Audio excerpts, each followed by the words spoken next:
సమూయేలు మొదటి గ్రంథం మొదటి అధ్యాయం. సమూయేలు మొదటి గ్రంథం మొదటి అధ్యాయం మొదటి వచనం.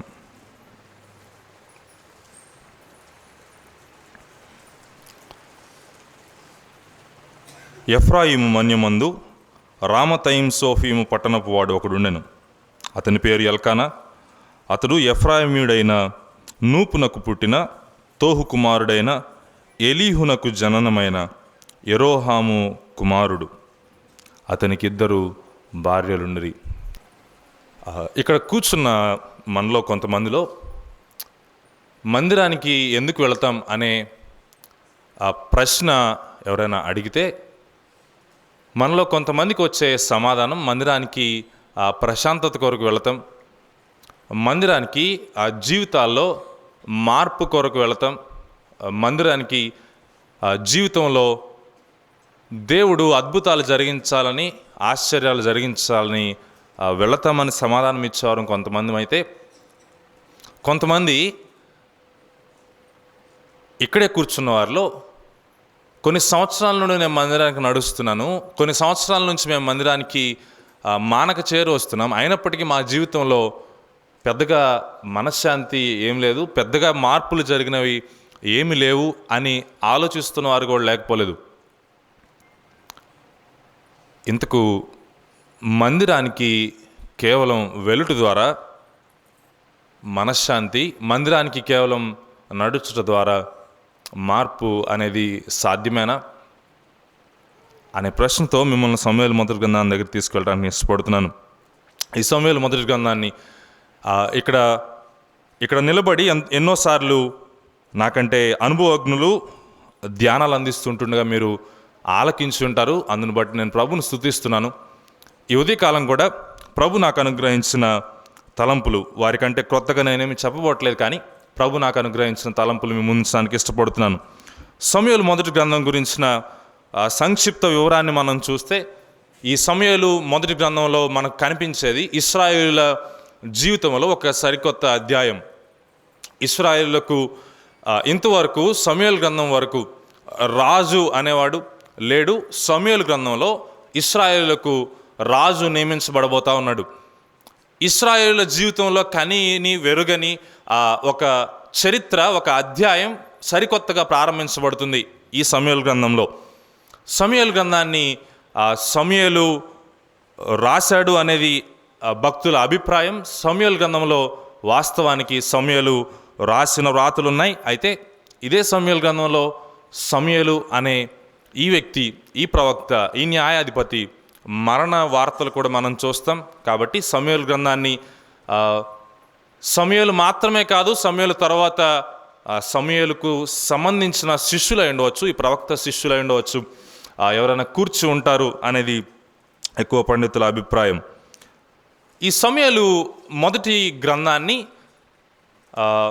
ఆదిమ హెబ్రీ భాషలో మనం గమనిస్తే 2 భాగాలుగా ఈ గ్రంథం ఉండదు. సమూయేలు గ్రంథం, బుక్ ఆఫ్ శామ్యూయల్ అనేది ఆదిమ హెబ్రీ గ్రంథములో ఒకే గ్రంథంగా మనం చూస్తాం. ఈ గ్రంథం రూతు గ్రంథం తర్వాత కూడా రాదు హెబ్రీ బైబిల్లో. ఈ మాట నేను జ్ఞాపకం చేయడానికి ఒక కారణం ఉంది. హెబ్రీ బైబిల్ ప్రకారం రూతు గ్రంథం తర్వాత కూడా ఈ గ్రంథం రాదు. సమూయేలు గ్రంథం అంతా ఒకే భాగంగా మనం చూస్తాం. ఈ గ్రంథం న్యాయాధిపతుల గ్రంథం తర్వాత వస్తుంది హెబ్రీ బైబిల్లో. న్యాయాధిపతుల గ్రంథం తర్వాత. ఎందుకు న్యాయాధిపతుల గ్రంథం తర్వాత అంటే, న్యాయాధిపతుల గ్రంథ కాలానికి సమూయేలు గ్రంథం ఈ చరిత్ర జరిగే కాలానికి మధ్య ఆ సంబంధాన్ని మనం చూస్తాం. న్యాయాధిపతుల గ్రంథం ఆఖరిలో జరిగే సంభవాలు, సందర్భాలు, ఆ కాలము కొనసాగింపు, ఆ కాలమునకు కొనసాగింపు సమూయేలు గ్రంథాన్ని మనం చూస్తాం. రూతు గ్రంథం కూడా ఈ కాలానుగుణంగానే రాయబడింది అని ఎక్కువ మంది అభిప్రాయం. అయితే హెబ్రీ బైబిల్లో అలాగును మనం చూడం. ఈ సమూయేలు మొదటి గ్రంథానికి ఆ పరిచయాన్ని మనం ఇవ్వాలంటే న్యాయాధిపతుల గ్రంథం ఆఖరి భాగానికి మనం వెళ్ళాలి. న్యాయాధిపతుల గ్రంథం 21వ అధ్యాయం. న్యాయాధిపతుల గ్రంథం 21వ అధ్యాయం 25వ వచనం. ఆ దినములలో ఇశ్రాయేలులకు రాజు లేడు, ప్రతివాడును తన ఇష్టానుసారముగా ప్రవర్తించుచు వచ్చెను. దేవుడు ఇశ్రాయేలు పాపం చేయగా దేవుడు వారిని ఫిలిస్తీన్లకు అప్పగించినట్లుగా, తమ శత్రువులకు అప్పగించినట్లుగా న్యాయాధిపతుల గ్రంథంలో మనం చూస్తాం. ఇశ్రాయేలు పాపం మాత్రమే కాదు, వారు అప్పగింపబడిన వేళ ఆ బాధను తట్టుకోలేక మరలా దేవునికి మొరపెట్టినప్పుడు దేవుడు వారికి న్యాయాధిపతులను అనుగ్రహించినట్లు చూస్తాం. న్యాయాధిపతుల గ్రంథం చరిత్ర అది. ఈ న్యాయాధిపతులు వస్తూనే ఉన్నారు, ఒకరి తర్వాత ఒకరు న్యాయాధిపతులు వస్తూనే ఉన్నారు. ఒకరి తర్వాత ఒకరు వస్తున్నప్పటికీ వీరిలో పాపం అనేది, వీరిలో దేవునికి తిరుగుబాటు చేయటం అనే స్వభావం పూర్తిగా అంతరించిపోలేదని మనం చూస్తాం. ఒక న్యాయాధిపతి తర్వాత మరలా పాపం చేస్తారు, ఒక న్యాయాధిపతి వచ్చిన తర్వాత మరలా పాపం, ఈ సారికి కొనసాగుతున్న ఈ పాపము 21వ అధ్యాయానికి న్యాయాధిపతుల గ్రంథం ఆఖరి భాగాన్ని మనం చూస్తే, ఇశ్రాయేలులకు రాజు లేడు, ప్రతివాడును తన ఇష్టానుసారంగా ప్రవర్తిస్తూ వస్తున్నాడు. సమూయేలు గ్రంథ ప్రారంభం, సమూయేలు గ్రంథాన్ని ఏ మాటల వెలుగులో, ఏ ఆలోచన వెలుగులో మనం గమనించాలంటే, ఈ సమూయేలు గ్రంథం రాసే సమయానికి, ఈ సమూయేలు గ్రంథంలోని సంభవాలు, ఈ చరిత్ర జరిగే సమయానికి ప్రతివాడు ఏ రీతిగా ప్రవర్తిస్తున్నాడు? తన ఇష్టానుసారంగా ప్రవర్తిస్తున్నాడు. ఈ ఆలోచనతో సమూయేలు మొదటి గ్రంథం దగ్గరికి మనం వెళ్ళటానికి ప్రయత్నం చేద్దాం. ఈ సమూయేలు మొదటి గ్రంథాన్ని ఒక డ్రామాగా, ఒక నాటికగా మనం చూస్తే, ఈ సమూయేలు గ్రంథంలో ఈ చరిత్ర ప్రారంభించబడేది ఇక్కడ కాదు, ముగించబడేది కూడా ఇక్కడ కాదు. సమూయేలు గ్రంథంలోని చరిత్ర it's not starting here or it's not ending here. ఈ చరిత్ర బైబిల్ గ్రంథంలోని అతి గొప్పదైన ఆది కాండము నుండి ప్రకటన గ్రంథం వరకున్న అద్భుతమైన దేవుని ప్రణాళికలో ఈ చరిత్ర ఒక భాగం. ఆ ప్రణాళిక వెలుగులోనే ఈ సమూయేలు గ్రంథాన్ని కూడా మనం గమనించవలసి ఉంది. ఈ సమూయేలు గ్రంథంలో వివిధ రకమైన పాత్రలను మనం చూస్తాం. ఆ డ్రామా లేకపోతే నాటికను మీరు ఊహించుకుంటే, వివిధ రకమైన పాత్రలు, ఎవరి సమయంలో వారి పాత్రలు చేయడానికి వారు వచ్చి వెళ్ళిపోతారు, ఎవరి సమయంలో వారి పాత్రల వారు నిర్వర్తించి, వారి భాగాన్ని నిర్వర్తించి వారు వెళ్ళిపోతారు. ఈ సమూయేలు గ్రంథాన్ని చదువుకుంటూ వెళితే సమూయేలు అని, హన్నా అని, ఎల్కానా అని, ఏలీ కుమారులని, దావీదని, సౌలని, యోనాతానని, ఇటువంటి అద్భుతమైన పాత్రలు మనం చూస్తాం. వారి పరిధిలో పాపపు సంబంధమైన పాపపు క్రియలు జరిగించిన పాత్రలు కూడా మనం చూస్తాం. అయితే ఈ పాత్రలు, ఈ వ్యక్తులు సమూయేలు గ్రంథ చరిత్రను ముందుకు తీసుకొని వెళ్ళట్లేదు అనేది మనం ఇక్కడ గమనిద్దాం. ఈ పాత్రల వలన సమూయేలు గ్రంథపు చరిత్ర ముందుకు వెళ్ళట్లేదు. ఈ పాత్రల వెనుక, ఈ పాత్రలను నడిపించే ఒక కథానాయకుడు, ఆయనే దేవుడు. దేవుడు ఈ పాత్రలను, దేవుడు ఈ వ్యక్తులను వారి సమయాల్లో దేవుని ఉద్దేశపూరితమైన అనుగ్రహణలో నడిపిస్తూ ఈ సమూయేలు గ్రంథ చరిత్రను ముందుకు కొనసాగింపు చేస్తూ ఉన్నాడు. అది సమూయేలు గ్రంథ మొదటి గ్రంథానికి పరిచయ వాక్కులు. మొదటి వచనాన్ని చదువుదామా? ఎఫ్రాయిము మన్యమందు రామతైం సోఫీము పట్టణపు వాడు ఒకడుండెను, అతని పేరు ఎల్కానా. సమూయేలు గ్రంథం ఎవరి ఇష్టానుసారంగా వారు ప్రవర్తిస్తున్న కాలము నుండి బయలుదేరుతుంది అని మనం చూసాం. ఈ మొట్టమొదటి వచనంలో ఒక వ్యక్తి మనకు పరిచయం చేయబడతా ఉన్నాడు. ఆ వ్యక్తి పేరు ఎల్కానా. ఈ 2 రోజులు ప్రభు చిత్తమును బట్టి ప్రతి వర్తమానంలో ఒక అధ్యాయాన్ని మనం ముగించడానికి ప్రయత్నం చేద్దాం. ప్రతి అధ్యాయంలో వ్యక్తుల గురించిన ధ్యానాలు మనం సారికి ఆలకిస్తూనే ఉంటాం. వ్యక్తుల గురించి మాట్లాడటానికి నేను ఇష్టపడలేదు. మొదటి అధ్యాయంలో అక్కడున్న పాత్రల పరిచయం మాత్రమే చేసి వర్తమానంలోనికి, లేకపోతే ఈ వర్తమాన సారాంశంలోనికి వెళ్ళడానికి నేను ఇష్టపడుతున్నాను. ఎల్కానా అనే ఒక వ్యక్తిని పరిచయం చేస్తున్నాడు ఈ గ్రంథకర్త. ఈ ఎల్కానా అనే ఆయన ఎవరు, ఏ వంశానికి సంబంధించిన వాడు, ఏ ప్రాంతానికి సంబంధించిన వాడు అనేది మొట్టమొదటి వచనంలో మనం చూస్తాం.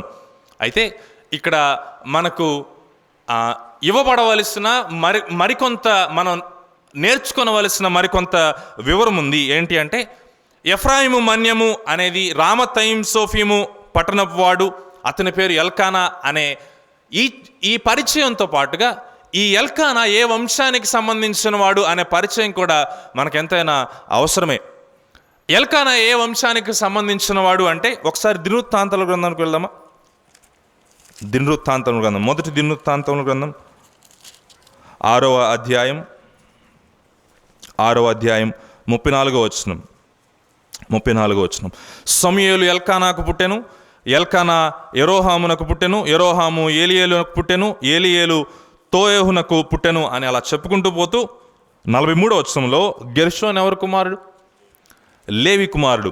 ఇప్పుడు ఎల్కానా ఏ వంశస్థుడు? లేవి వంశస్థుడు.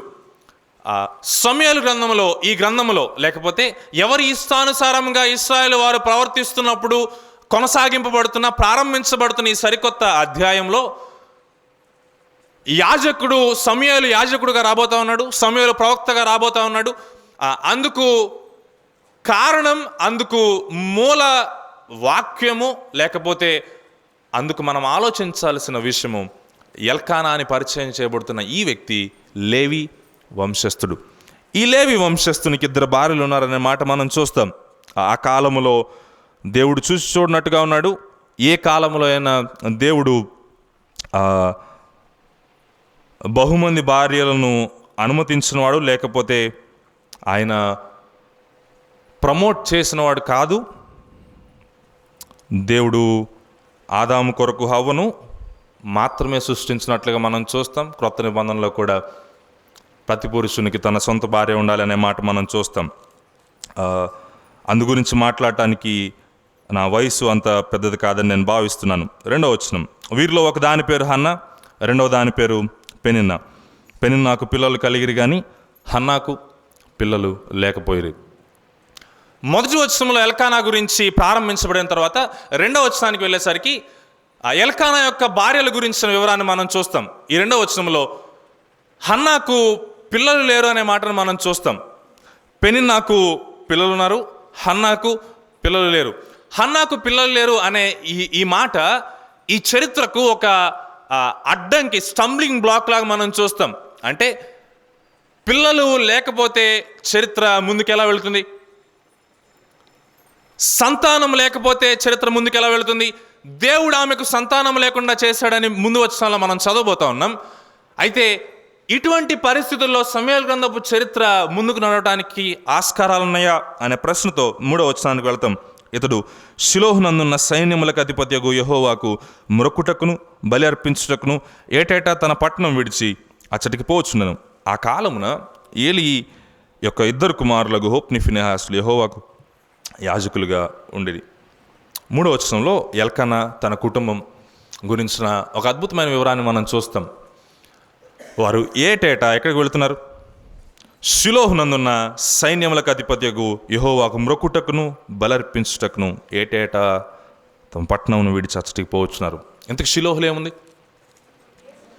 దేవుని మందిరం ఉంది. 24వ వచనంలో మనం చూస్తాం, ద్రాక్ష రసపు తిత్తిని తీసుకొని షిలోహులోని మందిరమునకు వచ్చెను. షిలోహులో ఏముంది అంటే, షిలోహులో మందిరం ఉంది. ఇశ్రాయేలులకు షిలోహులో ఆనాడు మందిరం ఏర్పరచబడి ఉంది. ఈ ఇశ్రాయేలులకు ఉన్న ఈ మందిరములో ఏటేటా కొన్ని పండుగలు జరుగుతూ ఉంటాయి. ఈ ఏటేటా జరిగే పండుగల కొరకు లేవి వంశస్థులు తమ పట్టణాలు విడిచి ఎక్కడికి వెళ్ళాలి? మందిరానికి వెళ్ళాలి. ఎల్కానా గురించి మనం ఆలోచించినప్పుడు ఎల్కానా చాలా భక్తిపరుడు అని మనం చెప్పుకోవాలి. హన్నా, పెనిన్నా వీరు భక్తిపరులు అని చెప్పుకోవాలి. ఎందుకు? ప్రతి సంవత్సరం మానక వారు తమ పట్టణాన్ని విడిచి దేవునికి, సైన్యములకు అధిపతికి యెహోవాకు మొరకుటకును బలర్పించుటకును అసలుకి పోతా ఉన్నారు. లేవి వంశస్థులు మందిరంలో ప్రతి ఏటా పండుగల కొరకు మందిరంలో రెగ్యులర్గా వీరు భక్తిని జరిగించేవారే. 4వ వచనం, ఎల్కానా తాను బలి అర్పణ చేస్తున్నాడు. తన భార్యకు పెనిన్నాకును దాని కుమారులకును కుమార్తెలకు పాళ్ళు ఇచ్చువచ్చును, కానీ హన్నా తనకు ప్రియముగా ఉన్నందున ఆమెకు 2 పాళ్ళు ఇచ్చువచ్చును. యెహోవా ఆమెకు సంతు లేకుండా చేసెను. మరొకసారి ఈ మాట రిపీట్ చేయబడుతుంది.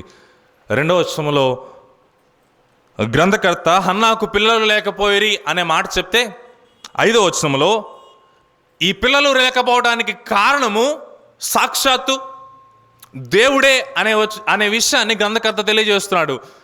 దేవుడు హన్నాకు సంతు లేకుండా చేసెను. 6వ వచనం, యెహోవా ఆమెకు సంతు లేకుండా చేసి ఉన్న హేతువును బట్టి ఆమె వైరియగు పెనిన్న ఆమెను విసికించుటకై ఆమెకు కోపము పుట్టించుచు వచ్చెను. ఈ మొదటి అధ్యాయంలో ఒక డిస్టర్బెన్స్తో ఈ యొక్క అధ్యాయం ప్రారంభించబడుతుంది. ఒక సంఘర్షణతో ఈ అధ్యాయం ప్రారంభించబడుతుంది. ఎల్కానా గురించిన పరిచయాన్ని చూసాం, హన్నా పెనిన్నాల గురించిన పరిచయాన్ని చూసాం, వీరి కుటుంబంగా వారు చేస్తున్న భక్తిని మనం చూస్తాం, ఏటేటా వారు జరిగిస్తున్న భక్తిని మనం చూస్తున్నాం. అయినప్పటికీ 7వ వచనంలో మనం గమనిస్తే, లేకపోతే 6వ వచనంలో ఆమె వైరియగు పెనిన్న, ఇప్పటికీ వారు ఎన్ని సంవత్సరాలు ఎన్ని ఏళ్ళు ఆ షిలోహు మందిరానికి వచ్చారో మనకు రాయబడలేదు. ఇప్పటికీ ఎన్ని మార్లు పెనిన్న హన్నాను ఇబ్బంది పెడుతూ వచ్చిందో మనకు తెలీదు. అయితే ఇక్కడ ఒక మాట తెలియజేసి ముందుకు వెళ్ళడానికి ఇష్టపడుతున్నాను. ఏటేటా భక్తి కొరకు మందిరానికి వచ్చిన వారే వీరు, లేవి వంశస్థులే వీరు. మందిరము గురించి, మందిర సేవ గురించి ఎరిగిన వారు వీరు. మందిరానికి కుటుంబంతో వచ్చేవారు కూడా వీరు. అయినప్పటికీ, ఎన్ని ఏళ్ళు నడిచినప్పటికీ, ఎన్ని సంవత్సరములు గడిచిపోతున్నప్పటికీ వైరంగానే మిగిలిపోయింది పెనిన్నాకు హన్నాకు మధ్య. ఎన్ని ఏండ్లు మందిరముకు నడుచుతూ వచ్చినప్పటికీ, తమ పట్టణములు విడిచి మందిరానికి వచ్చినప్పటికీ విసుగుగానే మిగిలిపోయింది. ఆ మాటలు మీరు చదువుతారు 6వ వచనంలో, ఆమె వైరియగు హన్న లేక పెనిన్న ఆమెను విసిగించుటకై ఆమెకు కోపం పుట్టించు వచ్చను. వైరం అలాగే ఉంది, విసుగు అలాగే ఉంది, కోపం అలాగే ఉంది. ఇప్పటికీ సంవత్సరాల తరబడి మందిరానికి వారు వెళుతూనే ఉన్నారు. 8వ వచనం లేకపోతే 7వ వచనం, ఎల్కానా ఆమెకు ఏటేటా ఆ రీతిగా చేయుచునుండగా హన్నా యెహోవా మందిరమునకు పోవునప్పుడల్లా అది ఆమెకు కోపము పుట్టించు వచ్చను గనుక ఆమె భోజనము చేయక ఏడ్చుచు వచ్చను. ఇది పీక్. ఇంకా ఆమె కోపం ఎంత స్థాయికి వెళ్ళిపోయిందంటే ఆమె ఏమి చేయలేక ఏం చేస్తుంది? ఏడుస్తూ ఉంది. మొదటి 8 వచనాలు మనం గమనించినప్పుడు, మొదటి 8 వచనాలు, వారు రెగ్యులర్గా, వారు సారికి ఏటేటా దేవుని మందిరానికి వెళుతూ వస్తున్నారు. దేవుని మందిరములో మందిర సేవకు సంబంధించిన కుటుంబమే దేవుని సన్నిధిలో ప్రతి సంవత్సరము మొక్కుబళ్ళు, బలులు అర్పిస్తూనే వస్తున్నారు. అయినప్పటికీ కోపం, వైరం, అయినప్పటికీ విసుగును మనం చూస్తాం, ఏడ్పును మనం చూస్తాం. దీని అంతటి నేను ఒక పేరు పెట్టుకున్నాను, మందిరానికి వెళుతున్న ప్రజలే కానీ మనశ్శాంతి లేని ప్రజలు వీరు. హన్నాకు పెనిన్నాకు మధ్య ఈ యొక్క వైరం కొనసాగుతుంటే ఎల్కానా పరిస్థితిని మీరు ఆలోచించండి.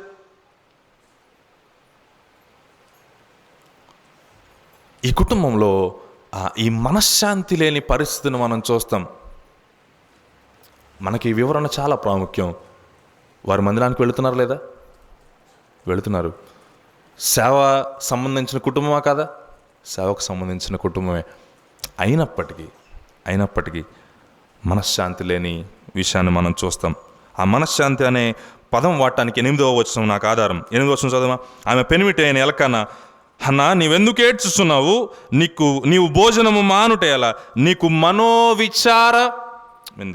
మనోవిచారం ఎందుకు? మనశ్శాంతి లేకుండా మనోవిచారంతో ఉన్నావేంటి అని ఎల్కానా హన్నాను ప్రశ్నిస్తున్నాడు. హన్నాను ఓదార్చడానికి, హన్నాను నిమ్మళపరచడానికి ఎల్కానా ప్రయత్నిస్తున్నాడు. ఒక మాట చెప్పమంటారా? ఇది ఈ సంవత్సరం మాత్రమే జరుగుతున్న విషయం కాదు. ప్రతి ప్రతి సంవత్సరము వారు పోయినప్పుడల్లా పెనిన్న విసుగు పుట్టిస్తానే ఉంది. హన్నాకు కోపం, హన్నాకు ఏడ్పు, ఎల్కానా హన్నాను నిమ్మలపరుస్తూ ఉన్నాడు. మనశ్శాంతి లేదు, మనశ్శాంతి లేని పరిస్థితిలో ప్రారంభించబడుతుంది. ఇదొక వర్గానికి సంబంధించిన వీరొక వర్గానికి సంబంధించిన ప్రజలైతే, ఇదే అధ్యాయంలో మరొక వర్గం, మరొక కేటగిరీ ఆఫ్ పీపుల్ని మనం చూస్తాం. మొదటి అధ్యాయంలో 3వ వచనం ఆఖరి భాగంలో చూద్దామా. ఆఖరి భాగం, ఆ కాలమున ఏలి యొక్క 2 కుమారులకు హోప్ని ఫినెహాసులు యెహోవాకు యాజకులుగా ఉండిరి. 3వ వచనంలో మనం చూసే విషయం ఏంటంటే, ఏలి వారి కుటుంబం, ఏలి కుమారులను మనం చూస్తాం. రైట్, ఇప్పుడు 2 వర్గాల ప్రజలను మనం చూస్తున్నాం, లేకపోతే 2 రకాలైన వ్యక్తులను మనం చూస్తున్నాం. మొదటి వర్గం ఎవరు అంటే ఎల్కానా, హన్నా, పెనిన్నా వీరు మందిరానికి ఏటేటా మందిరానికి రెగ్యులర్గా వచ్చి వెలుచుండేవారు. మరొక వర్గం ఎవరంటే ఏలి కుమారులు. వారు కూడా ఈ అధ్యాయంలో పరిచయం చేయబడుతున్నారు. ఏలి కుమారులు ఏం చేస్తారు? యాజకత్వం జరిగిస్తారు. అంటే అర్థం ఏంటో తెలుసా? మందిరములో నిలిచి పని చేసేవారు, మందిరములో నిలిచి బలు అర్పించేవారు, మందిరములో నిలిచి సేవలు జరిగించేవారు, మందిర సేవను జరిగించేవారు. ఒక పక్క మందిరానికి వచ్చి వెళుతున్న ఒక కుటుంబం, మరొక పక్క మందిరానికి లేకపోతే మందిరంలో నిలిచి సేవ జరిగిస్తున్న ఒక కుటుంబం. ఈ మందిరంలో నిలిచి సేవ జరిగిస్తున్న వారి పరిస్థితి ఇక్కడ ఎక్కువ పరిచయం చేయబడలేదు, కానీ 2వ అధ్యాయంలో మనం చూస్తాం. మధ్యాహ్నపు వర్తమానంలో మనం గమనిద్దాం. అయితే ఒక్క మాట తెలియజేస్తున్నాను. 2వ అధ్యాయం 12వ వచనంలో ఏలి కుమారులు అంటే ఇక్కడ చెప్పబడిన వారు యెహోవాను ఎరుగని వారై మిక్కిలి దుర్మార్గులై ఉండి అనే మాట మనం చదువుతాం. నేను ఇలా జ్ఞాపకం చేయడానికి ఇష్టపడుతున్నాను. ఈ మిక్కిలి దుర్మార్గులుగా ఉండిరి అనే మాట మనల్ని ఎక్కడికి తీసుకొని వెళ్ళాలంటే న్యాయాధిపతుల గ్రంథం 21వ అధ్యాయం ఆఖరి భాగాన్ని తీసుకొని వెళ్ళాలి. ఆ దినములలో ఇశ్రాయేలులకు రాజు లేడు. ఈ ప్రతివాడును తన ఇష్టానుసారముగా ప్రవర్తిస్తూ వస్తున్నాడు. ఇష్టానుసారంగా సమాజం అంతా ప్రవర్తిస్తుంటే యాజకులు వారికి చెప్పాల్సింది పోయి ఏలి కుమారులైన హోప్ని ఫినెహాసులు కూడా ఆ ఇష్టానుసారంగానే నడుస్తూ వచ్చారు. ఇష్టానుసారంగా నడిచి దుర్మార్గులుగానే ఉన్నారు. ఈ మాట జ్ఞాపకం చేయమంటారా? అటు మందిరానికి వచ్చిపోతున్న వారిలో మనశ్శాంతి లేదు, ఇటు మందిరంలో నిలిచి సేవ చేస్తున్న వారిలో మార్పు కూడా లేదు. ఇటు మనశ్శాంతి లేదు, ఇటు మార్పు లేదు. ఒక దినం, 2 దినాలు, 1 సంవత్సరం, 2 సంవత్సరాలు జరిగిన విషయం కాదు ఇది. ఎన్ని సంవత్సరాలు జరిగిందో మనకు తెలియదు. ఇదే కాలం ఈ ప్రశ్న మన హృదయాల్లో ఉండనిద్దాం. ఎందుకంటే ముందుకు వెళ్ళేదానికి ఈ ప్రశ్న మీ హృదయాల్లో ఉంచడానికి ఇష్టపడుతున్నాను. నా జీవితాల్లో విశ్వాసులంగా దేవుని నమ్ముకున్నాం, దేవుని సన్నిధిలో దేవుని ప్రజలుగా తీర్చబడ్డాం, బాప్తిసం తీసుకుని ఆయన ఆరాధిస్తున్న వారం అయి ఉండవచ్చు. నీవు నేను ఏ ఎల్కానా లేవి వంశస్థులైన విధముగానే నీవు నేను కూడా దేవుని మందిరంలో రాజులైన యాజక సమూహంగా తీర్చబడి దేవుని మందిరానికి ఏటేటా వారు వచ్చినట్టు నీవు నేను కూడా ప్రతి ఆదివారం వస్తూనే ఉండవచ్చు. నీవు నేను కూడా వార కూడికలకు వస్తూనే ఉండవచ్చు. నీవు నేను కూడా ప్రతి ఏటా జరిగే ఇటువంటి కార్యక్రమాలకు కూడా వస్తూ ఉండవచ్చు. ఇంకా శాంతి లేదే, ఇంకా ప్రశాంతత జీవితాల్లో లేదే.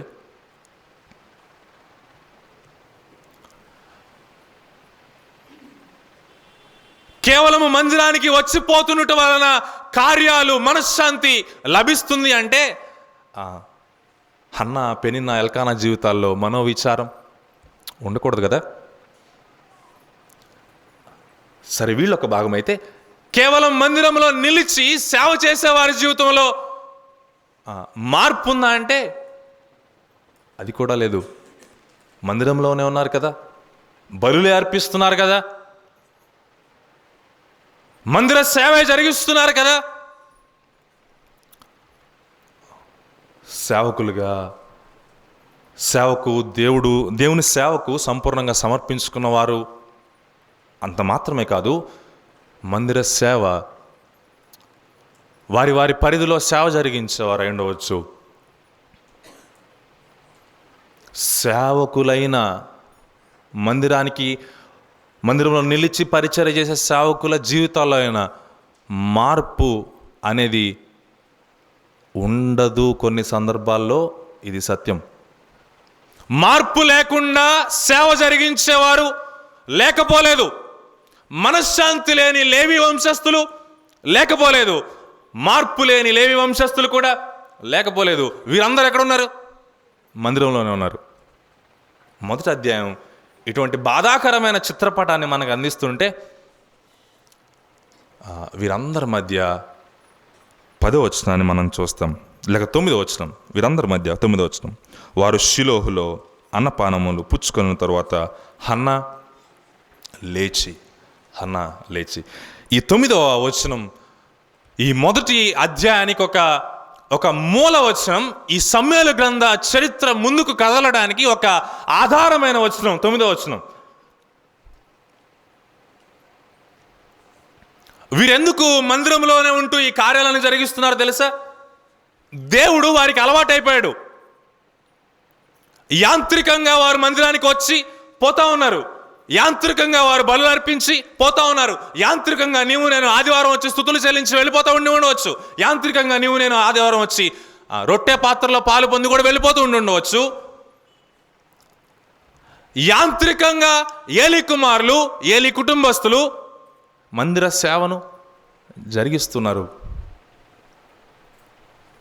ఈ యాంత్రికత వలన జీవితాల్లో మనశ్శాంతి, ఈ యాంత్రికత వలన జీవితంలో మార్పు కలుగదు అనేది మొదటి సమూయేలు గ్రంథం యొక్క మొదటి అధ్యాయం యొక్క సత్యం, సారాంశం. యాంత్రికత వలన జరిగే మార్పులు అసాధ్యం. ఏదో పేరుకు మందిరానికి వస్తున్నాం, ఏదో పేరుకు పని జరిగిస్తున్నాం, ఏదో పేరుకు భక్తి జరిగిస్తున్నామని ఆలోచన తప్ప మార్పు లేదు. ఇంతకు ఈ 2 వర్గాలు దేవుణ్ణి ఎలా చూసుంటారు అనే ప్రశ్న నాలో ప్రారంభమైంది. వీరు దేవుణ్ణి ఏ రీతిగా అనుభవించుంటారు, లేకపోతే దేవుణ్ణి ఏ రీతిగా గమనిస్తూ ఉంటుంటారు? What is their world view about God? 21వ అధ్యాయం న్యాయాధిపతుల గ్రంథం 21వ అధ్యాయం 19వ వచనం ఆఖరి భాగం చదువుతున్నాను.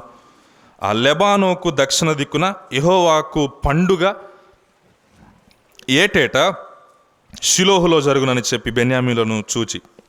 ఆ భాగం ఎందుకు చదివించానంటే, షిలోహుకు ఏటేటాకి వీరు ఎందుకు వెళుతున్నారు? పండుగ జరుగుతుంది కాబట్టి వెళుతున్నారు. ఈ మాట గుర్తిద్దాం. పండుగ జరుగుతుంది కాబట్టి వెళుతున్నారు. ఈ పండుగ ఎవరి కొరకు పండుగ?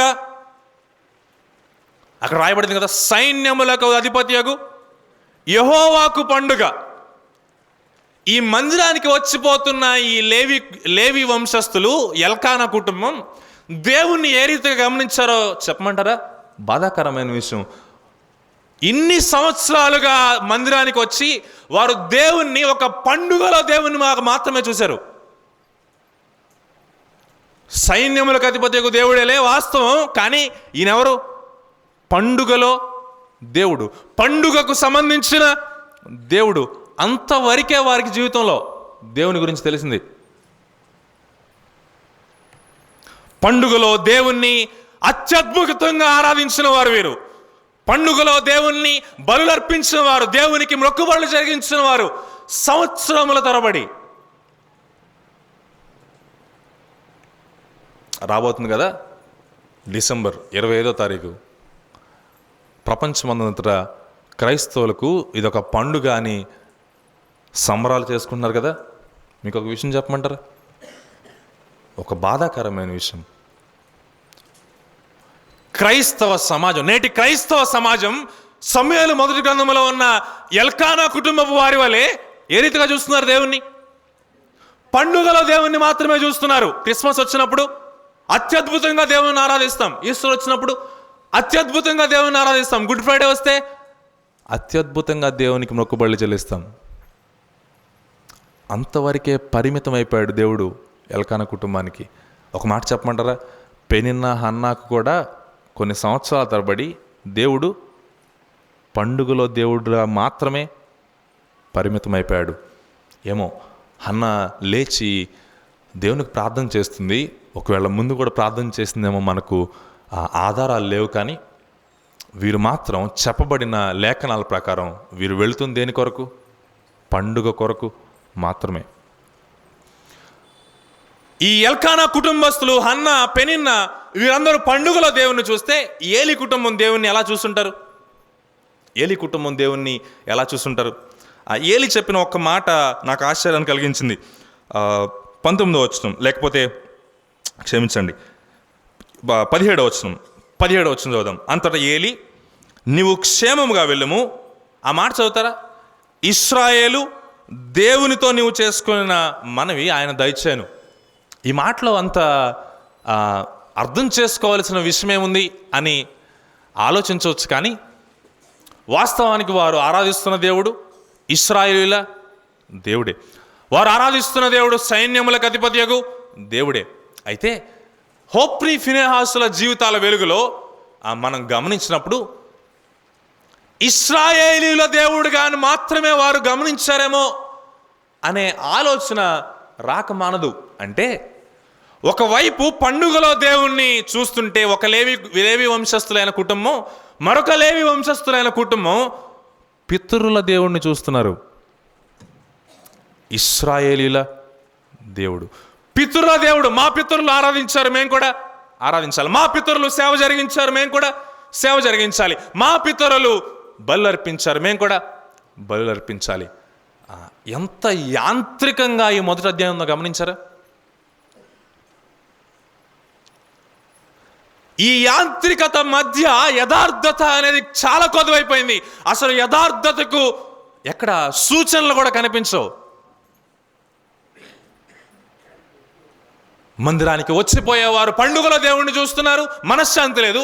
మందిరంలో నిలిచి సేవ చేసేవారు పితరుల దేవుణ్ణి చూస్తున్నారు, మార్పు లేదు.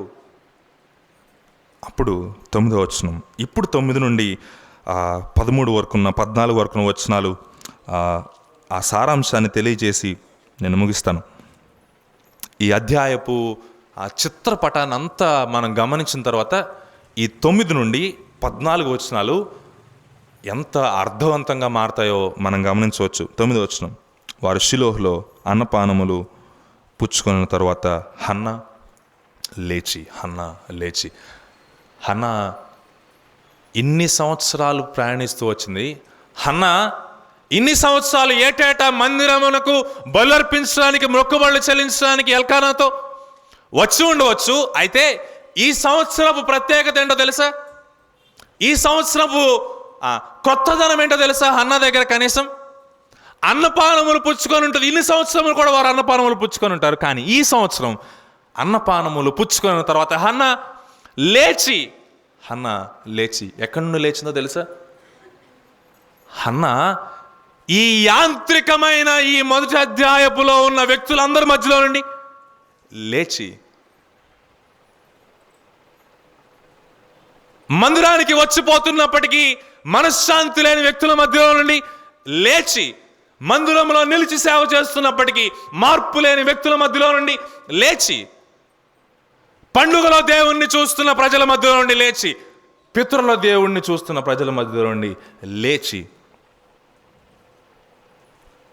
యాజకుడైన ఏలి మందిర స్తంభం దగ్గర ఉన్న ఆసనం మీద కూర్చొని ఉండగా 10వ వచనం, బహు దుఃఖాక్రాంతురాలై వచ్చి యెహోవా సన్నిధి.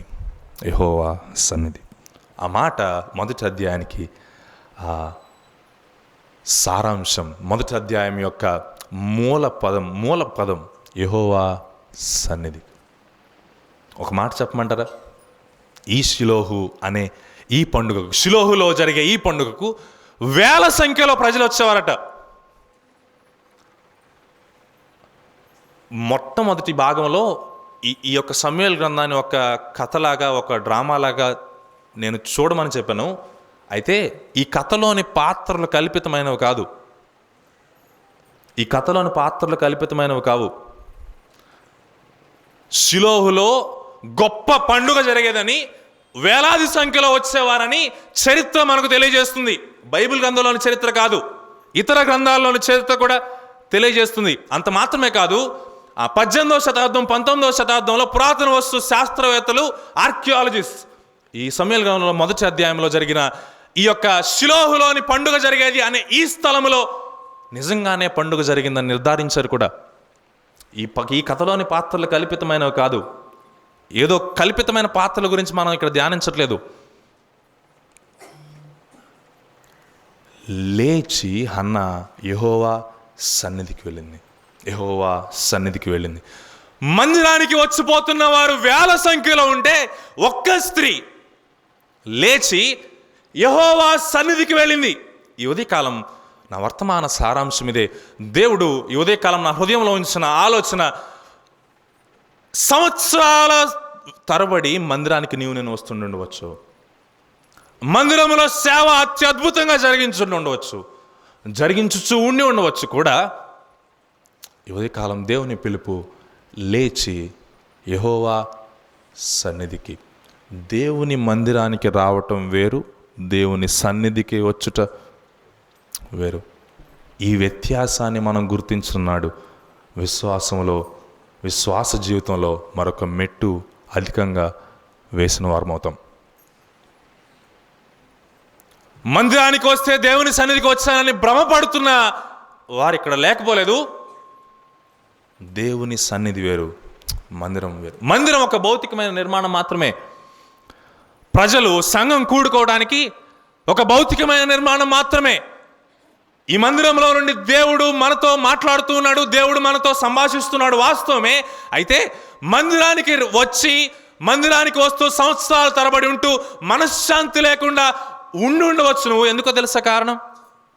మందిరానికి మాత్రమే నడుస్తున్నాం, కానీ యెహోవా సన్నిధికి, దేవుని సన్నిధికి రాలేదు. దేవుని సన్నిధి అనేది వ్యక్తిగతమైనది, మందిరం భౌతికమైనది. ఇక్కడ 10వ వచనంలో బహు దుఃఖాక్రాంతురాలై వచ్చి, ఆ మాట చెప్పడానికి నేను ఇష్టపడుతున్నాను. బహు దుఃఖాక్రాంతురాలై ఎక్కడికి వచ్చింది? దేవుని సన్నిధికి వచ్చింది. ఇక్కడ ఒక మాట, ఆదిమ హెబ్రీ బైబిల్ను చదివినప్పుడు బహు దుఃఖాక్రాంతురాలై అనే మాట దగ్గర మారా అనే పదం ఉపయోగించబడింది. ఈ పదాన్ని ఎక్కడైనా చదివారా? దీనికంటే ముందు సమూయేలు గ్రంథం, రూతు గ్రంథంలో నయోమి, దేవుడు మళ్ళా బెత్లెహేముకి వచ్చినప్పుడు దేవుడిని నిందిస్తూ నయోమి చెప్పిన మాట మారా, చేదు.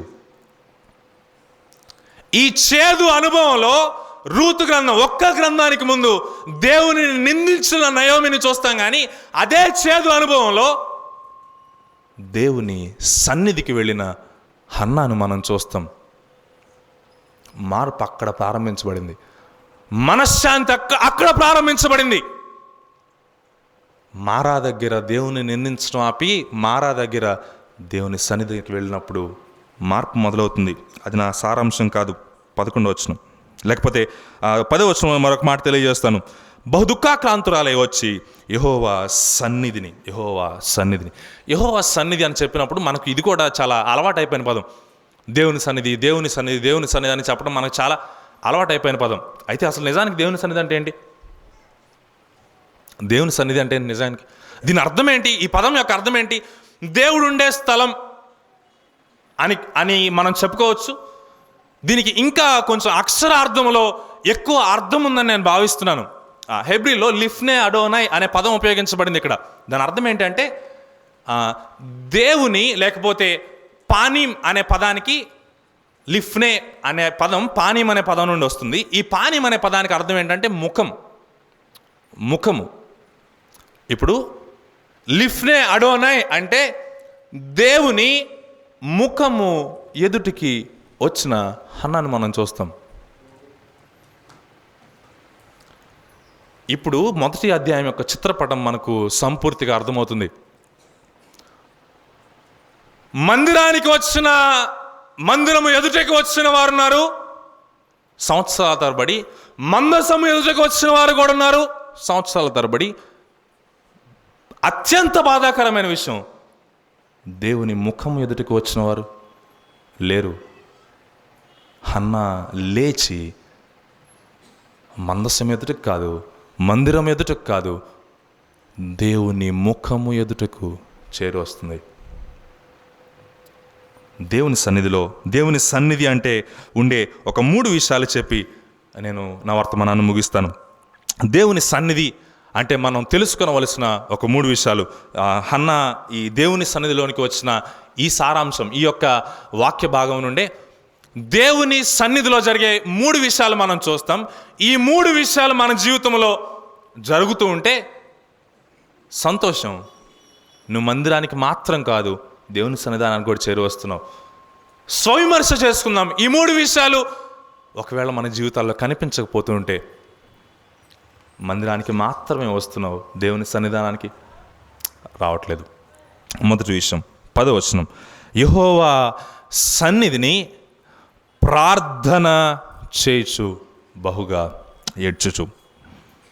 యెహోవా సన్నిధిలో, దేవుని ముఖము ఎదుట, దేవుని ప్రసన్నతలో జరిగే మొట్టమొదటి కార్యం ఏంటి అంటే ప్రార్థన. మొట్టమొదటి కార్యం ప్రార్థన. 3 విషయాలు చెప్పి నేను ముగించబోతున్నాను. ఈ చిత్రపటం మనకు అర్థమైతే ఈ 3 విషయాలు చాలా తేలికగా మనకు అర్థమవుతాయి. దేవుని సన్నిధిలో ఈ యాంత్రికత మధ్య, మొదటి అధ్యాయంలో జరుగుతున్న ఈ యాంత్రికమైన పరిస్థితులన్నిటి మధ్య దేవుని సన్నిధిని ఎలా నిర్వచించగలమంటే, మొట్టమొదటి దేవుని సన్నిధిలో ఏముంటుంది? ప్రార్థన ఉంటుంది. ఈ ప్రార్థన ఎటువంటి ప్రార్థన అని మనం హన్నా జీవితంలో మనం చూస్తే, హన్నా పెనిన్నా తనకు కోపం పుట్టించిన హన్నా మాట్లాడినట్టు మనం చూడం. ఎల్కానా తనను ప్రేమించేవాడు, తాను మాట్లాడుతున్నప్పటికీ ఆమె మాట్లాడుతున్నట్టు మనం గమనించం. ఇంకొక విషయం చెప్పమంటారా? హన్నా తనకు సంతానం లేని పరిస్థితిని బట్టి తన స్వప్రయత్నాలు కూడా తాను చేసి ఉండటానికి అవకాశాలు ఉన్నాయి. ఎందుకు? ఆది కాండంలో అబ్రహాము శారాల జీవితాన్ని మీరు గమనించినప్పుడు, శారా సంతానం లేని పరిస్థితుల్లో తన స్వప్రయత్నముతో అబ్రహాముకి ఎవరినిచ్చింది? హాగరునిచ్చింది. హన్నా కూడా ఈ పని చేస్తుండటానికి అవకాశం ఉంది ఖచ్చితంగా. హన్నాకు కూడా స్వప్రయత్నం చేసే అవకాశం ఉంది. స్వప్రయత్నం చేసి పెనిన్నాను ఎదుర్కొనే అవకాశం ఉంది. స్వప్రయత్నం చేసి సంతానాన్ని పొందుకునే, తన సంతానంగా అనిపించుకునే అవకాశం ఉంది. దేవుని సన్నిధిని నిర్వచించే విషయం ఏంటో తెలుసా? స్వప్రయత్నాలకు మించిన ప్రార్థన. ఈ ప్రార్థన మనం సామాన్యంగా పొద్దున్నే లేచి చేసే ప్రార్థన కాదు. ఈ ప్రార్థన మనం సామాన్యంగా యాంత్రికంగా చేసే ప్రార్థన కాదు. ఇన్ని సంవత్సరాలు వచ్చింది, హన్నా ఎప్పుడు ప్రార్థన చేయలేదంటారా? ఖచ్చితంగా చేసే ఉంటుంది కదా. బలులు మొక్కుబళ్ళు అర్పిస్తుంది కదా, ఎప్పుడు ప్రార్థన చేయలేదంటారా? ఖచ్చితంగా చేసే ఉంటుంది. కానీ ఈ ప్రార్థన ఆ రోజు యాంత్రికతలో నుండి లేచిన రోజు హన్నా చేసిన ప్రార్థన స్వప్రయత్నాలకు మించిన ప్రార్థన. మన జీవితాల్లో ఇటువంటి ప్రార్థనతో దేవుడు మనల్ని ఆశీర్వదించును గాక. సమస్యలు ఎదురైనప్పుడు, ఆత్మీయ జీవితంలో ఆటంకాలు ఎదురైనప్పుడు, మన స్వప్రయత్నాలతో మనం గెలుపును పొందాలని ఎన్ని ప్రయత్నాలు జరిగిస్తామో, సమస్యలలో మన స్వప్రయత్నముతో, స్వబలముతో, స్వశక్తితో కార్యాలు జరిగించడానికి ప్రయత్నిస్తున్నాం కదా. యుద్ధం చేయుటకు మా శక్తి చాలదు దేవా అని ఆ స్వప్రయత్నం కాదు, మా బలము కాదు, మా శక్తి కాదు. ఎవరి సహాయం కావాలి? దేవుని సహాయం కావాలి. స్వప్రయత్నాలకు అతీతమైన ప్రార్థనలు మన జీవితంలో ప్రారంభించబడినప్పుడు దాని అర్థం నేను దేవుని సన్నిధికి వచ్చామని. మన ప్రయత్నాలే విశ్వాస జీవితంలో శోధనల మధ్య మన స్వశక్తితో గెలవటానికి చేసే ప్రయత్నాలు ఎప్పుడైతే కనిపిస్తాయో, దేవుని సన్నిధానానికి కాదు మనం వచ్చింది, కేవలం మందిరానికి వచ్చి వెళ్ళిపోతున్నాం, అంతవరకే. సేవకులైనప్పటికీ ఎదురుగా వాక్యం చదువుతున్నప్పుడు నేను హెచ్చరించబడతా ఉన్నాను, నిన్ను గురించి, నీ బోధన గురించి జాగ్రత్త కలిగి ఉండుము. సేవకులైనప్పటికీ స్వప్రయత్నాలతో జరిగించే కార్యాలు ఉన్నంత కాలం మార్పులు సంఘాలలో రావు, మార్పులు జీవితాలలో రావు, మార్పులు కుటుంబాలలో అసలే రావు. స్వప్రయత్నాలకు మించిన ప్రార్థన మొదటి విషయం. రెండవ విషయం 11వ వచనం, సైన్యములకు అధిపతియగు యెహోవా, నీ సేవకురాలనైనా నాకు కలిగి ఉన్న శ్రమను చూచి నీ సేవకురాలనైనా నన్ను మరొక జ్ఞాపకం చేసుకొని నీ సేవకురాలనైనా నాకు మగపిల్లను దయచేసినట్లా వాని తల మీద క్షౌరపు కత్తి అన్నటికి రానీక వాడు బ్రతుకు దినములన్నింటిను నేను వానిని యెహోవానకు నీకు అప్పగింతునని మొక్కుబడి చేసుకున్నాను. మొదటి వర్గం పండుగలో దేవుని చూసింది కదా, రెండో వర్గం పితరుల దేవుణ్ణి చూసింది కదా. హన్న దేవుణ్ణి ఈ సందర్భంలో ఏ రీతిగా గమనించింది అని ఆలోచించినప్పుడు, పండుగల దేవుడు అంటే కొంచెం దూరంగా ఉన్నాడు దేవుడు. పితరుల దేవుడు అన్నా కానీ దేవుడు కొంచెం దూరంగా ఉన్నట్టు అనిపిస్తుంది. కానీ ఈ 11వ వచనం, నీ సేవకురాలను నేను, నీవు నేను దేవునితో వ్యక్తిగత సంబంధంలోనికి, పర్సనల్ డివోషన్లోనికి హన్న వస్తుంది. మంది మీద కార్యాలు పండుగలో జరుగుతాయి, దేవుని సన్నిధిలో జరిగే కార్యం ఏంటో తెలుసా? వ్యక్తిగతంగా ప్రార్థనలు జరుగుతాయి. మొదటిది స్వప్రయత్నాలకు మించిన ప్రార్థన అయితే, రెండవది ప్రమాణం జరుగుతుంది దేవుని సన్నిధిలో. ప్రమాణం, అక్కడ మొక్కుబడి అనే మాట రాయబడింది కదా. ఆ మొక్కుబడి అంటే హన్న ఏం చెప్తుందంటే, నీ సేవకురాలు నన్ను జ్ఞాపకం చేసుకుని మగబిడ్డను దయచేస్తే మరలా తిరిగి నీకే ఇస్తాను. ఇది మొక్కుబడి. నాకు ఆశ్చర్యాన్ని కలిగించిన మాట 3వ వచనంలో, వీరందరూ ప్రతి సంవత్సరం ఏం చేస్తున్నారు? బలర్పిస్తున్నారు, మొక్కుబడులు చేస్తున్నారు. ఇది జరుగుతుంది, ప్రతి సంవత్సరం జరుగుతుంది. ఈ సంవత్సరం ప్రత్యేకత ఏంటంటారు? ఈ సంవత్సరం కూడా మొక్కుబడేగా చేస్తుంది. ప్రత్యేకత ఏంటంటారు? ప్రార్థన చేసింది వాస్తవమే, స్వప్రయత్నానికి మించిన ప్రార్థన వాస్తవమే. ఇంతకు మొక్కుబడి యొక్క ప్రత్యేకత ఏంటి? కొడుకునిస్తే నీకే ఇస్తాను. దీనికి నేను ఈ రీతిగా నా ధ్యానంలో రాసుకున్నాను, స్వప్రయోజనానికి మించిన ప్రమాణం. ఈ ప్రమాణం స్వప్రయత్నానికి మించిన ప్రార్థన దేవుని సన్నిధిలో ఉంటే మొదటిది. రెండవది, స్వప్రయోజనాలకు మించిన ప్రమాణాలు దేవుని సన్నిధిలో ఉన్నాయి. ఇది నా కొరకు మాత్రమే కాదు.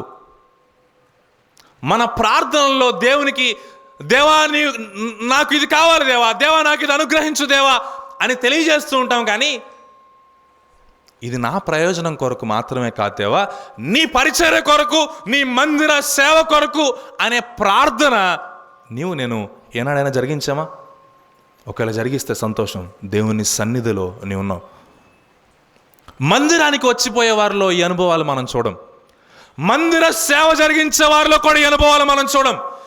దేవుని సన్నిధికి వచ్చిన వారిలో మాత్రమే స్వప్రయోజనాలకు మించిన ప్రమాణాలు మనం చూస్తాం. దీనికి ముందు న్యాయాధిపతుల గ్రంథంలో యెఫ్తా మొక్కుబడి చేసుకుంటాడు. ఏమన్నా తెలుసా? విజయం కలిగితే ఎవరు ముందు వస్తే అది తన కుమార్తె అయినా. దీన్ని ఏమంటాం తెలుసా? స్వప్రయోజనానికి మించిన ప్రమాణం. అది ఏమైనా ఉండొచ్చు. దేవా నేను ప్రమాణం చేస్తున్నాను, నీ సన్నిధిలో నేను ప్రమాణం చేస్తున్నాను. యెఫ్తా జీవితంలో కూడా దేవుని సన్నిధి అనే మాట మీరు గమనిస్తారు. న్యాయాధిపతుల గ్రంథం, నా సమయం ముగించబడుతుంది. దేవుని సన్నిధిలో ఉండేవారి జీవితంలో జరిగే కార్యాలు, దేవుని సన్నిధి వీరి జీవితంలో ఉంది అని చెప్పడానికి రుజువు ఏంటి అంటే, వారి ప్రమాణాలు వారి కొరకు జరిగే ప్రమాణాలు కాదు, వారి కొరకు మాత్రమే జరిగే ప్రమాణాలు కాదు, వారి ప్రయోజనాలకు మించి, వారి అవసరతలకు మించి. ఇంతకాలం హన్న ఏటేటా వచ్చినప్పుడు తన అవసరత కొరకు ప్రమాణం చేసిందేమో, మొక్కుబళ్ళు చేసిందేమో. కానీ దేవుని సన్నిధిలో హన్న తన ప్రయోజనాలకు మించిన ప్రమాణాలు జరిగిస్తుంది. దేవుని పరిచర్య కొరకై చేసే ప్రమాణాలు ఎక్కడున్నాయి మన జీవితాల్లో? దేవా నీవు నాకు ఇది అనుగ్రహిస్తే మరలా నేను నీ సన్నిధానానికి తిరిగి తీసుకొని వస్తాను అని చెప్పే ప్రమాణాలు మన జీవితంలో ఎక్కడున్నాయి? కేవలం మందిరానికి వస్తున్నామని అర్థం. దాని అర్థం దేవుని సన్నిధిలో జరిగే కార్యాలు అత్యద్భుతంగా ఉంటాయి. మూడో మాట చెప్పి నేను ముగిస్తున్నాను.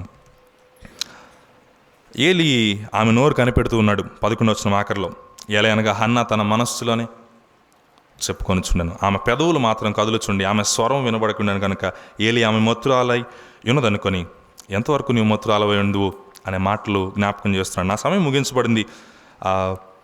18వ వచనం నుండి దాదాపుగా 28వ ఆఖరి వచనం వరకు ఇంతవరకు జరిగిన దాని యొక్క ఫలితాలను మీరు చూస్తారు. ఫలితాలు మాత్రం మీరు చూస్తారు. మూడవ మాట, మూడవది ప్రతిస్పందన. 12వ వచనం వరకు హన్నా స్వరం ఎక్కడ వినిపించదు. హన్నా స్వరం ఎక్కడా వినిపించదు 12వ వచనం వరకు. 12వ వచనంలో హన్నా స్వరం వినిపించబడుతుంది. దీన్ని ప్రతిస్పందన, ప్రతివాదన అంటాం. వివాదం కాదు. ఏలీ ఆమెను మత్తురాలవై ఉన్నామని చెప్తే హన్నా గొడవకు దిగలేదు, వివాదానికి దిగలేదు. హన్నా ప్రతిస్పందిస్తుంది, ప్రతివాదన వినిపిస్తుంది. అంత మాత్రమే. ఈ ప్రతివాదన అనేది, ప్రతిస్పందన అనేది దేనికి మించిందో తెలుసా? ఆమెలో ఆమె చేసుకుంటున్న సంభాషణకు మించినది. ఆమె ప్రత్యుత్తరాలకు కాదు, నేను రీతిగా రాసుకున్నాను, స్వప్రత్యుత్తరాలు ఇవి. ఆమె అప్పటి వరకు చేసిందంటే తెలుసా? ఆమె మనసులో వచ్చే ప్రశ్నలు ఆమెకు ఆమె సమాధానాలు చెప్పుకుంటుంది. తనలో తాను, తన స్వరము తనకే వినబడేటట్టు ప్రత్యుత్తరం ఇచ్చుకుంటున్న ఈ సందర్భంలో, స్వసంభాషణ జరుగుతున్న సందర్భంలో, స్వప్రత్యుత్తరాలు జరుగుతున్న సందర్భంలో దానికి మించి ప్రతిస్పందన అందిస్తుంది. ఎవరికి? ఏలీకి. ఏమని ప్రతిస్పందన? అది కాదు నా ఏలిన వాడ. 15వ వచనం, నేను మనోదుఖము గలదానై ఉన్నాను, నేను ద్రాక్షారసములను మద్యం నేను పానము చేయలేదు, కానీ నా ఆత్మను యెహోవా సన్నిధిని కుమ్మరించుకొనుచున్నాను. నీ సేవకురాలను నన్ను పనికి మాలిన దానిగా ఎంచవద్దు. ఇవన్నీ చెప్పారు. ఇవన్నీ హన్నా ఏలీకి తెలియజేస్తుంది. ఎల్కానా ఓదార్చడానికి అన్ని మాటలు మాట్లాడాడు కదా, హన్నా మాట్లాడలేదే. వైర్యగు పెనిన్న విసుగు పుట్టిస్తూనే ఉంది కదా ఎట్టేట, హన్నా మాట్లాడలేదే. దేవుని సన్నిధిలో ఈ వ్యక్తి ఉన్నాడు, ఈ వ్యక్తి ఉన్నారు అనే దానికి చెప్పే రుజువు ఏంటంటే మాట, ప్రతిస్పందన బయటికి వస్తుంది. ఖాళీగా మాట్లాడతారని కాదు. 14వ వచనం, ఎంతవరకు నీవు మత్తురాలవై యుందువు. ప్రశ్నకు సమాధానం, ప్రశ్నకు ప్రతిస్పందన హన్నా జీవితంలో మనం చూస్తాం. పేతురు మొదటి పత్రికలో ఈ భాగాన్ని మనం చూస్తాం. తిప్పడానికి సమయం కాదు. పేతురు రాస్తూ, మిమ్మల్ని హేతు అడుగు ప్రతివానికి ఏం చెప్పాలి? సమాధానము చెప్పాలి. దీన్ని అపాలజెటిక్స్ అంటాం ఇంగ్లీష్లో. హేతు అడుగు ప్రతి వారికి సమాధానం చెప్పాలి. దేని గురించి హేతువు? దేవుని సన్నిధానంలో నీవు నేను ఉన్నామంటే కేవలం మందిరానికి వచ్చిపోయేవారం కాదు. దేవుని సన్నిధానంలో దేవుని ముఖము ఎదుట స్వప్రయత్నాలకు మించిన ప్రార్థన, స్వప్రయోజనాలకు మించిన ప్రమాణాలు జరిగిస్తున్న వారమైతే నీవు నేను దేవుడు ఎవరు అనే ప్రశ్నకు ప్రపంచానికి సమాధానం చెప్తాం. దేవుడు లోకానికి ఎందుకు రక్షకుడు అనే ప్రశ్నకు సమాధానాన్ని చెప్తాం. మౌనంగా మనలో మనమే మాట్లాడుకుంటూ ఉండిపోము దేవుని సన్నిధానంగా చెందిన వారమైతే. అది ఏలీ అయి ఉండవచ్చు, అది మరెవరైనా అయి ఉండవచ్చు. నేను నా ఆత్మను యెహోవా సన్నిధిలో కుమ్మరించుచున్నాను, ఇది నేను చేస్తున్న పని, దేవునితో నేను సంభాషిస్తున్నాను అని ఏలీకి హన్నా తెలియజేస్తుంది. ప్రపంచానికి దేవుని గురించిన ప్రశ్నలు చాలా ఉన్నాయి, ప్రపంచానికి దేవుని గురించిన ఆలోచనలు చాలా ఉన్నాయి, ప్రపంచానికి యేసు ప్రభు దైవత్వం గురించిన ప్రశ్నలు చాలా ఉన్నాయి. ప్రపంచం హేతు అడుగుతుంది క్రైస్తవ సమాజాన్ని, కాదు దేవుని సన్నిధిలో ఉన్న నిన్ను నన్ను. దేవుని సన్నిధిలో నుండి బయలుదేరేది ప్రతిస్పందన, హేతు అడిగిన దానికి సమాధానం. నా జీవితాల్లో స్వార్థ ప్రకటన, వ్యక్తిగత స్వార్థ, అసలు దేవుని గురించి ఒక వ్యక్తి దగ్గర మాట్లాడుట అనే అంశమే మన జీవితాల్లో లేదంటే అర్థమేంటో తెలుసా? కేవలం మందిరానికి వచ్చిపోతున్నాం కానీ దేవుని సన్నిధికి రావట్లేదు. మేము సేవ జరిగిస్తున్నామని చెప్పుకుంటూ తిరుగుతున్న సేవకులలో కూడా దేవునిని ప్రకటించాలని, దేవుని స్వార్థ చెప్పాలనే ఆలోచన తగ్గిపోతుంది. ఎందుకో తెలుసా? యాంత్రికతకు అలవాటు పడిపోతున్నారు. యాంత్రికత అలవాటు అయిపోతుంది మన జీవితంలో. యథార్థత లేదు. దేవుని సన్నిధిలో ప్రతిస్పందించే ఆలోచనే లేకుండా పోయింది. మొదటి అధ్యాయం ముగించబడేది ఎలాగో తెలుసా? సమూయేలు జన్మిస్తాడు. దేవుని సన్నిధిలో ఉన్న హన్నాకు సమూయేలు జన్మిస్తాడు. సమూయేలు జన్మించిన తర్వాత హన్నాకు మనశ్శాంతి ఖచ్చితంగా దొరుకుతుంది కదా. మనోవేదన ఉండుతా ఇంకా ఉండదు. ఈ సమయంలో వచ్చిన తర్వాత అక్కడనే యెహోవాకు వాడు మొక్కిన తర్వాత 2వ అధ్యాయం మొదలు సమాజంలో మార్పు మొదలవబోతా ఉంది. మనశ్శాంతి లేకుండా ప్రారంభించబడింది కదా ఈ గ్రంథం. మార్పు లేకుండా ప్రారంభించబడింది కదా ఈ గ్రంథం. మనశ్శాంతి, మార్పు ఎక్కడ ప్రారంభమవుతుందో తెలుసా? దేవుని సన్నిధికి వచ్చిన ఒక్క స్త్రీ, వేల మంది మధ్య ఒక్క స్త్రీ లేచి దేవుని సన్నిధికి వచ్చింది. స్వప్రయత్నాలకు మించిన ప్రార్థన, స్వప్రయోజనాలకు మించిన ప్రమాణాలు, స్వప్రత్యుత్తరాలకు మించిన ప్రతిస్పందనలు మనశ్శాంతికి, మార్పులకు కారణమయ్యాయి. అంత మాత్రమే కాదు, తదుపరి తరం దేవుని సన్నిధిలో మ్రొక్కడానికి కారణమైంది. అట్టి కృప దేవుడు మనకు అనుగ్రహించును గాక.